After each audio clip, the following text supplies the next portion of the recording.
Hey guys, Comanche Sniper here. On today's show, we're going to talk about bug out weapons, the whats and the whys and the hows.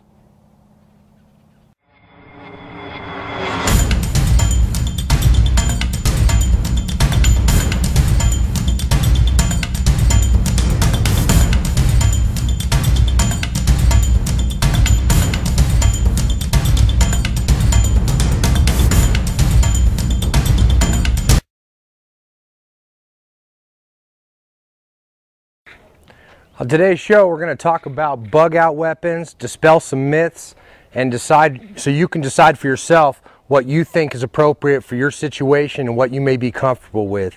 Some of the weapons I have here today are the weapons that I have chosen for my bug out kit, and spent a lot of time picking them out, and spent a lot of money getting them, unfortunately, but that's sometimes what you have to do.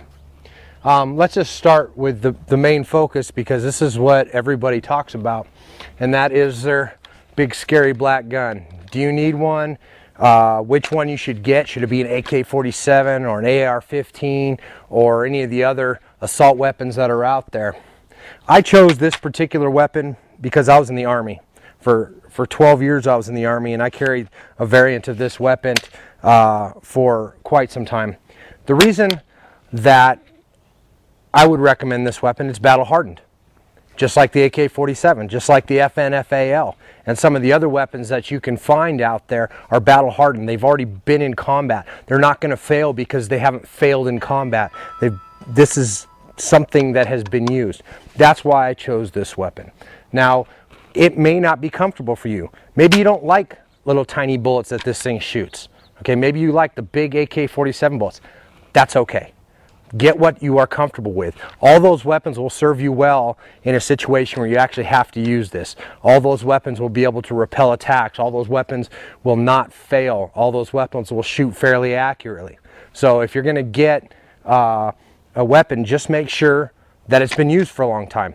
AK-47's been used forever.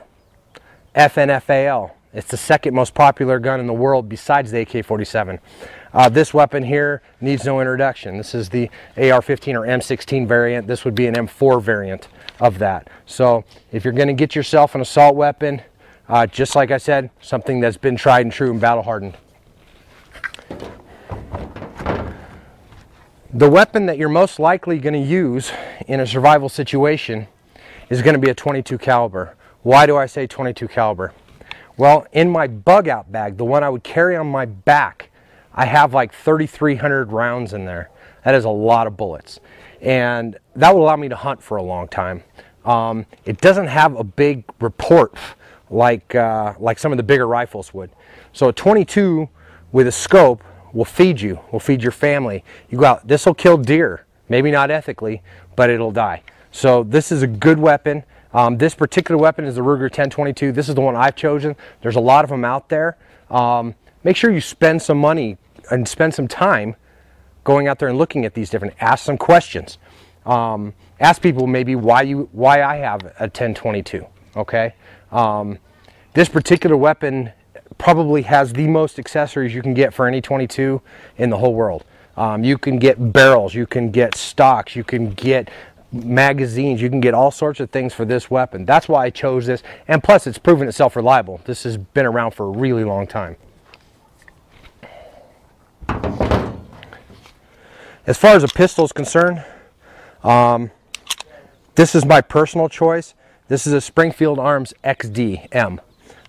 This particular weapon, it's actually a fairly new weapon, but the Springfield line of weapons has proven itself to be a very good weapon. This is a 40 cal, and this particular weapon holds 16 rounds in the magazine and 1 in the chamber. So I could have 17 rounds with me at any one time in my gun, preparing, for whatever reason I may need to use it.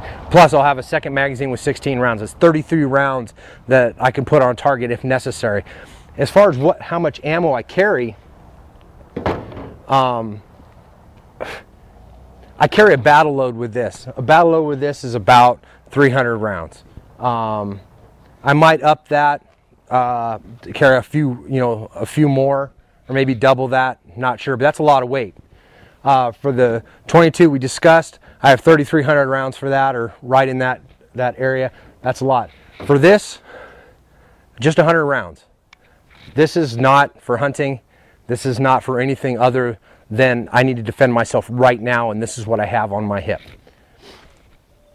So, as far as weapons are concerned, you can see that these 3 weapons are what I've chosen.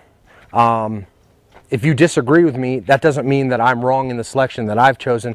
It's just that I'm comfortable with these weapons and they will serve me well.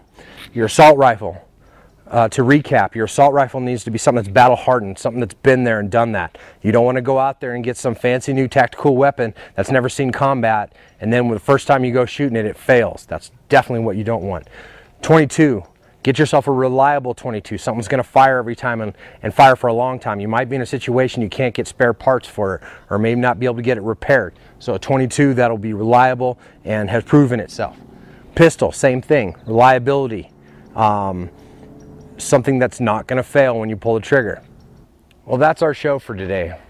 We talked about bug out weapons, weapons you could choose for yourself.